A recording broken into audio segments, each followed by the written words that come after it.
Siemka, ja jestem Adacho i dzisiaj przyjrzymy się nowej mandze. Nowej na moim kanale, na stronie Multiverse jest już stosunkowo świeża.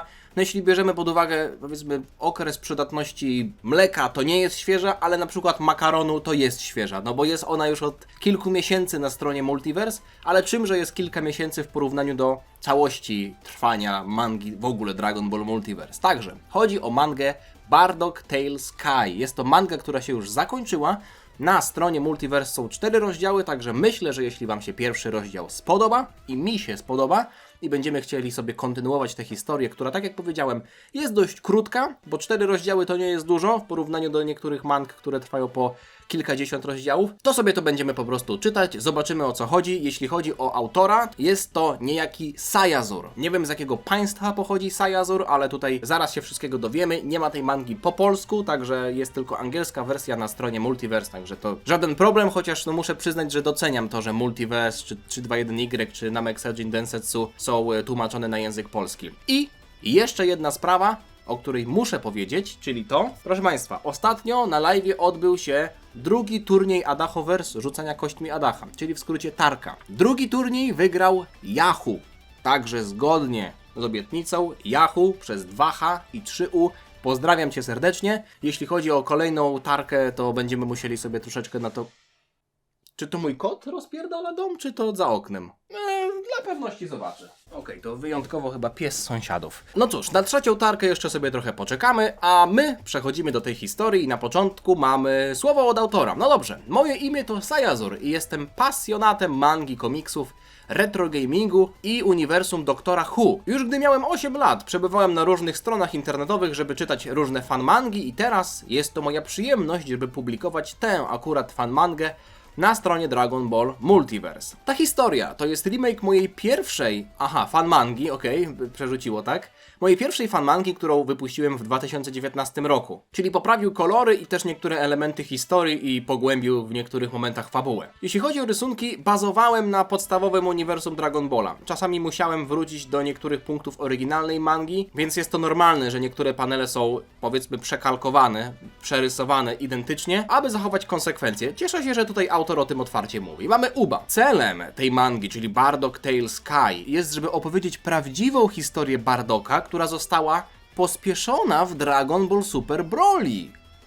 Czyli nie będziemy tutaj słuchać o Bardocku sprzed wielu lat, albo tam z tego Dragon Balla Z i tak dalej. Więc biorę wszystko, co jest kanoniczne dla tej postaci i przynoszę jednocześnie elementy tego telewizyjnego specjala i adaptuję je do tego nowego scenariusza. Więc będziemy mieli pełną historię odnośnie Bardocka, która ma na celu połączenie fanów Dragon Balla Z i Dragon Balla Super razem przy okazji oglądania jednej postaci. No dobra, to ciekawa wizja w takim razie. No tutaj kolega wygląda na to, że ma zamiar nieść misję pokoju między fanami Dragon Balla Z a Dragon Balla Super. Bardock Saiyanin, Bardock Tale Sky. No dobrze.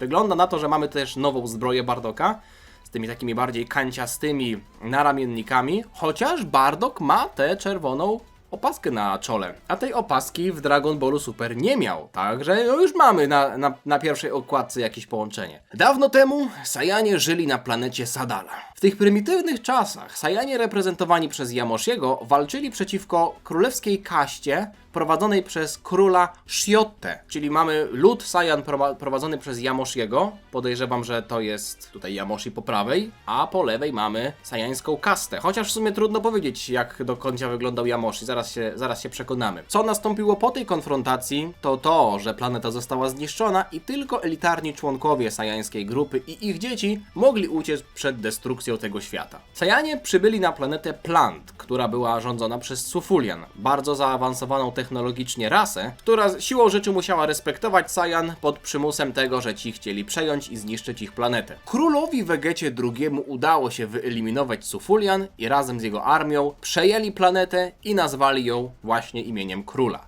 Wzięli również technologię Sufulian, ale nie byli wystarczająco rozwinięci, ogarnięci nawet można byłoby rzec, żeby z niej dobrze korzystać. Król Colt w tamtym czasie wystosował propozycję, żeby ci Saiyanie dołączyli do jego armii, żeby walczyć dla niego i przy okazji dał im też możliwość korzystania w pełni z sufuliańskiej technologii. No dobrze, po wielu latach rządzenia wszechświatem i Saiyanami, Colt przekazał tę władzę i całe imperium swojemu synowi, Freezie. Po poznaniu legendy sajańskiej, sekretnie zaczął się ich bać. Nadal uważał Saiyan za ważną część swojej armii, ale jednocześnie nakazał swoim naukowcom, żeby ci informowali go o wszystkich odkryciach, których ci byliby w stanie dokonać na temat tej rasy. Na początku tego królestwa król Vegeta III myślał o eliminacji Freezy i całej jego rodziny, żeby odzyskać niepodległość dla Saiyan, ale rozumiał swoją bezsilność, więc preferował czekać, póki jego syn nie urośnie, ponieważ ojciec widział w nim legendarnego Super Saiyanina, który wyeliminowałby tyranów i mógłby rządzić wszechświatem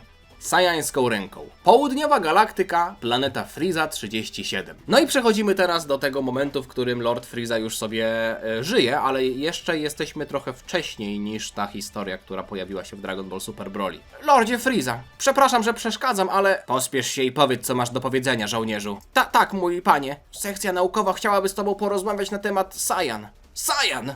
Dziwi się Freeza. Dlaczego chcieliście mnie widzieć? Freeza właśnie idzie do zespołu naukowców. A, Lordzie Freeza. Chcielibyśmy ci powiedzieć na temat odkryć odnośnie sajańskiej rasy. Wygląda na to, że to, co znaleźliśmy, jest absolutnie niesamowite. Są przerażający. Ci ludzie mają cechy zupełnie niewidziane przy okazji innych gatunków. Proszę spojrzeć samemu. Mamy tutaj dwóch przedstawicieli tej rasy, których zaobserwowaliśmy ostatnio. Jeśli chodzi o pierwszego, zauważyliśmy, że jego siła bojowa rośnie za każdym razem, kiedy zbliża się do śmierci, a drugi był w stanie zutylizować transformację Ozaru bez żadnej transformacji zmieniania ciała. Zenkai i Ikari. O, mamy tutaj nawet napisane, jak to się powinno nazywać, chociaż to akurat wiemy. Czyli Freeza w tym momencie dowiaduje się i o Zenkaiu, i o Ikari. I to jest fajne, że mamy tutaj też jakby powiedziane, że Ikari to nie jest jedynie kwestia Broliego, no nie? Saiyanie w ogóle mieli taką możliwość. I ci Saiyanie, których przed chwilą panu pokazałem, to są Saiyanie niskiej klasy, wojownicy niskiej klasy. Dla przykładu, ten Saiyanin. O, Bardock z planety Serial! Zobaczcie! To jest Bardock podczas walki z Gasem, retrospekcja, którą widzieliśmy w Sadze Granoli. Te zdjęcia zostały zrobione na planecie Serial jakiś czas temu przez jednego z naszych szpiegowskich robotów podczas naszego podbijania tej planety. Wściekłość tego Saiyanina obudziła w nim dziwną moc. Był w stanie przeciwstawić się Gasowi. Dron, który to nagrywał, potwierdził zdradę Eleka. I w tym momencie Elek już został sprzedany. To fajnie, że to też nawiązuje do najnowszych sag, prawda? Bo przecież Freeza wiedział o tym, że Hitersi zdradzą i mówił, że wiedział już o tym od długiego czasu, więc no mamy tutaj jakby potwierdzenie. Załatanie może nie takiej dziury, ale dopowiedzenie, pokazanie tego momentu, w którym Freeza przekonał się faktycznie, że Elek i Hitersi zdradzili. Także podsumowując, mój panie, Saiyanie stają się coraz większym problemem z każdą sekundą. I mamy nawet Birusa, którego słowa przypominają się Freezie i ten mówi: zniszczysz planetę tych małp za mnie. Jednakże jeśli tego nie zrobisz, oni wyeliminują ciebie. Koniec egzystencji tych małp! Czas to zakończyć, mówi Freeza, któremu nie jest nawet do śmiechu, więc nie słyszymy tego słynnego ohoho. Być może zobaczymy to za chwilę. Jak daleko jest ta historia? O! Już chyba wiem, jak daleko jest ta historia tego, co znamy, bo to jest przecież scena z początków Dragon Ball Minus. Planeta Zahys! Jak czytać to? Z dwoma kropkami, można to nazwać umlautem? Nie ma chyba umlaut, no nie? Jest A, O i U umlaut. No to Zahys! Haha, wszyscy umierajcie, mówi Bardock. Elitarna drużyna Bardocka została wysłana, żeby podbić planetę rangi S. Na rozkaz Freezy. Dawaj, ty przebrzydła ropucho, mówi Bardock, kopiąc przebrzydłą ropuchę i jednocześnie przeprowadzając czystkę na planecie Zahys. Jak to czytać? Chyba coś tam trzeba dodać do tego prawda? To nie jest zwykłe O, mamy tutaj jeszcze Shugesha i Borgosa. Faktycznie jest tutaj połączone to wszystko. Swoją drogą, Bardock, dlaczego Ginę nie lata już z nami na misję? Odkąd narodził się Kakarotto, zostaje ona na planecie Vegeta i teraz przygotowuje racje militarne dla wojska. Już nie jest tak fajnie przeprowadzać masakry bez Ginę. W sumie to chyba trochę... Czy to się wyklucza z tym, co mieliśmy w Dragon Ball Minus i w ogóle w Dragon Ball Super Broly? Bo mam wrażenie, że Ginę nigdy nie walczyła. No ona oczywiście jest masarką, przygotowuje racje żywnościowe, tam zajmuje się mięsem, ale mam wrażenie, że to była kwestia tego, że społeczeństwo sajańskie nie składało się tylko i wyłącznie z wojowników. Mieliśmy Saiyan, którzy byli naukowcami, mieliśmy Saiyan, którzy byli pracownikami, takimi jak chociażby Ginę, no i byli również wojownicy. Więc może się mylę, ale gdzieś tam mi w głowie utknęło takie przekonanie, że Ginę nigdy nie walczyła. Mimo wszystko nie czepiam się, tylko tak się po prostu głośno zastanawiam. Bip, bip, bip, bip, bip. Nagle się odzywa Scouter, to nie był Beats. Beats to był ten, którego Paragus zabrał na planetoidę Vampa i go potem zabił. Leek, to jest Leek, okej, to jest ten Saiyanin, Leek. To jest ten, który leciał z Bardokiem na początku w statku w Dragon Ball Super Broly, ale potem mieliśmy jeszcze w tej retrospekcji z planety Serial fajnie pokazane, jak zdobył tę bliznę. No tutaj trochę ta blizna ma inny kształt, no ale nieważne. Okej, rozumiem. Bardock, musimy wracać szybko. Frieza zlecił powrót wszystkich Saiyan na planetę Vegeta. Co?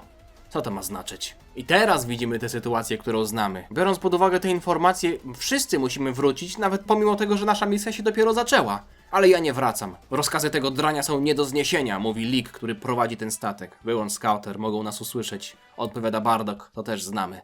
To dziwne. Jeśli ma tam coś do powiedzenia, dlaczego nam po prostu nie mógł wysłać wiadomości? Także, Saiyanie wracają różnymi statkami na planetę Vegeta. O, fajnie widzieć cię żywego, Bardock! Zwraca uwagę Bardocka jeden Saiyanin. Cześć. Powiedzieli ci coś więcej na temat tego sprowadzenia wspólnego? Nie, ale może znaleźli jakąś naprawdę interesującą planetę? Kto wie? Aha, jeszcze coś. Żołnierze Frizy pytali o Super Saiyanina. Super Saiyanina? Jak tego z legend? No póki co historia wygląda praktycznie tak samo, także Bardock tutaj się domyśla. No i jest Ginę! Bardock! W końcu jesteś w domu! No kurwa, nie da się ukryć. Cześć Ginę! Jak twoja misja poszła? Dobrze, ale jestem trochę sfrustrowany, że zostaliśmy przywołani do domu zanim misja się zakończyła. Czy Raditz jest tutaj? Ha! Został wysłany na misję razem z księciem. Z księciem Vegetą? To dziecko jest nie do zniesienia. Czy Kakarotto dalej jest w inkubatorze? Mamy Kakarotto małego w inkubatorze. Bardock myśli. I tutaj mamy tę samą sytuację, którą widzieliśmy w Dragon Ball Minus. Dzisiaj w nocy ukradnę kapsułę i wyślę go na inną planetę. Co? Dlaczego teraz? Jest zbyt mały na taką misję, a wysłanie go jest zbyt niebezpieczne, zwłaszcza biorąc pod uwagę to zebranie, które zarządził Frieza. To dla jego własnego dobra. Frieza coś knuje i czuje w powietrzu śmierć. No i mamy szybki w takim razie przeskok do tej sytuacji, w której Kakarotto został wysłany na Ziemię, ale żeby poznać tę historię musimy przeczytać Jacko Galaktycznego Patrolmana, no dobrze, albo ogólnie Dragon Ball Super Broly obejrzeć. Mam nadzieję, że naprawdę wiesz co robisz, Bardock. Nie martw się, obiecuję ci, że jeśli się mylę, wrócimy po niego za rok. Podoba mi się to, jak oni dbają o swojego syna, no nie? Dużo mieliśmy takich sytuacji, kiedy ktoś, nawet chociażby Bardock, który był z Dragon Balla Z, mówił o małym synu swoim, że jest śmieciem, bo ma niski poziom mocy. To mi się nie podobało, a tutaj widzimy, że Bardock i Ginę są, martwią się o swojego syna i że chcą po niego wrócić. To też jest jakby mało popularne podejście, mam wrażenie, wśród Saiyan, no nie? Ale to podoba mi się to, że Saiyanie w takim razie w tej historii, nie tylko, no nie mówię o tej konkretnie, bo to adaptuje Minus i Broly'ego, ale że ten nowy Bardock i ogólnie to nowe społeczeństwo sajańskie zostało trochę odświeżone i tym samym ten przekrój społeczeństwa trochę się rozszerzył, że to nie są zero-jedynkowi ludzie, prawda? Czy w zasadzie nawet nie zero-jedynkowi, tylko po prostu jedynkowi, że wszyscy są tacy sami, takimi samymi brutalami. Może z jednej strony miało to swój urok, ale ja zdecydowanie bardziej wolę takie sajańskie społeczeństwo, które się od ciebie różni. Czy naprawdę musisz lecieć na misję jutro? Tak, a mój skład jest jedynym, który dostał pozwolenie, więc nie zobaczę Raditza, kiedy ten wróci. Nie wiemy, dlaczego nawet Leek musi tutaj zostać, czyli ten Saiyanin z tą blizną. Ginę płacze w nocy i to już mamy sytuacje, które są oryginalne dla tej mangi. Dlaczego ten rozkaz? Cała sytuacja jest dziwna. Czy jestem jedynym, który czuje zagrożenie? Chyba wpadłem w paranoję. Nie. Oczywiście, że musi być jakiś problem. W takim razie muszę chronić to, co jest dla mnie cenne. Drogie, w sensie dla jego serca, czyli chociażby rodzinę, prawda? Nie chodzi o jakieś dobra materialne. O, i Bardockowi przypomina się sytuacja, w której Musli, czyli matka Granoli, została zastrzelona przez Eleka.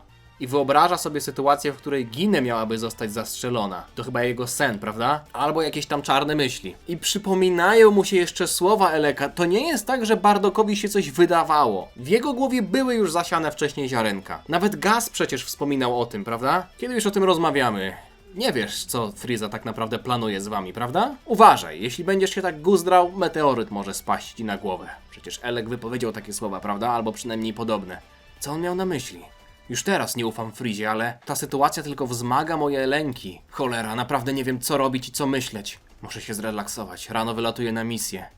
Tylko tego brakowało, moja zbroja jest pęknięta. Ale nic nie pobije mojego starego modelu. O! Czyli Bardock wróci do starego modelu z Dragon Balla Z. Bo ta nowa zbroja to jest ta, którą miał w Dragon Ballu Super. Czyli będziemy mieli jeszcze połączenie patrzcie. Ale ciekawostka. 2 historii faktycznie. O 8:30. Lotnisko kapsułowe na planecie Vegeta. Dziwne. Szef zazwyczaj się nie spóźnia, mówi Fasza. Musi się dobrze bawić, zginę! Zobaczcie jaki Janusz, o! Cycunie! Szugesz, kurwa, tutaj oczywiście jedno ma w głowie. Nie mów tego, mówi Tora. Sprawisz, że Fasza będzie... Celipa to jest inne imię Faszy, okej? Także ja będę mówił Fasza. Sprawisz, że Fasza będzie zazdrosna. Uspokójcie się, mówi Borgos, już tu jest. Wybaczcie spóźnienie, mało spałem. Ruszamy. Bardok! Ginę? O, Ginę się pojawiła. Myślałem, że to tylko w głowie Bardoka się pojawiła. Co ty do cholery jasnej tutaj robisz? Przecież wiesz, że lecę na misję. Ale Bardok, boję się, że zrobiliśmy wczoraj błąd. Janusz Szugesz już mówi, co? Będzie trzeci dzieciok? Teraz to chyba drugi, bo Kakaroto to już wyleciał, także... Coś może się mu stać. Myślę, że powinnam do niego dołączyć. Zobacz, pomyśl, co się stanie, jak Galaktyczny Patrol go zobaczy. Na litość boską, nie tak głośno. Słuchaj mnie. O, Bardok przytula Ginę. I mówił jej coś na ucho. Nie masz możliwości opuszczenia tej planety. W innym wypadku będziesz wyeliminowana. Poza tym, jeśli ty opuścisz, wyśledzą również Kakarotto i go zabiją. Zaufaj mi. Dobrze. Nie bój się. I powiedz to Radicowi, kiedy go zobaczysz. No dobrze. Zobaczcie, Bardok. Pocieszył swoją żonę, która już się uśmiecha przez łzy. No dobrze, kochani, idź podbić tę planetę. Powybijać te robale, te ropuchy przebrzydłe. Możesz uznać to za zrobione, mówi Bardok, uśmiechając się do swojej żony. Wszystko w porządku, szefie? Nie tęsknisz już za swoją żonką? Aj, zamknij się, Tora. O, moja Ginę, tak cię kocham, tak za tobą tęsknię. Bardok, mój słodziaczku.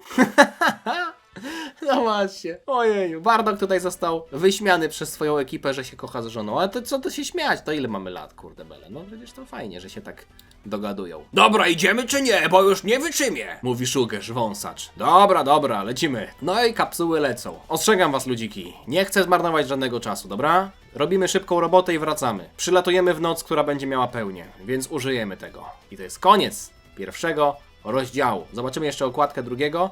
Frieza. O, co to w ogóle za tytuł? Zła machineria. Zobaczymy, o co tu chodzi. No, ciekawe połączenie 2 historii. Jestem ciekaw.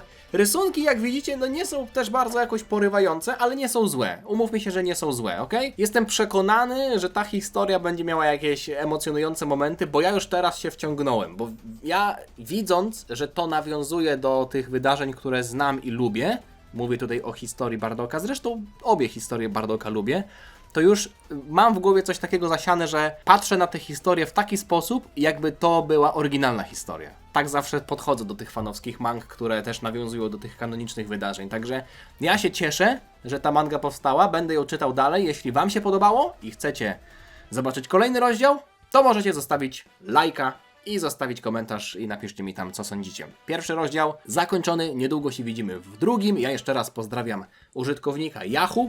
Yahoo, gratuluję ci, no jesteś kotem, jeśli chodzi o typowanie kości, no to co tu mam dużo powiedzieć. Wygrałeś drugą tarkę, także spełniam swój obowiązek, który jednocześnie jest przyjemnością. Przesyłam ci jeszcze raz kolejne pozdrowienia i wam wszystkim też przesyłam pozdrowienia.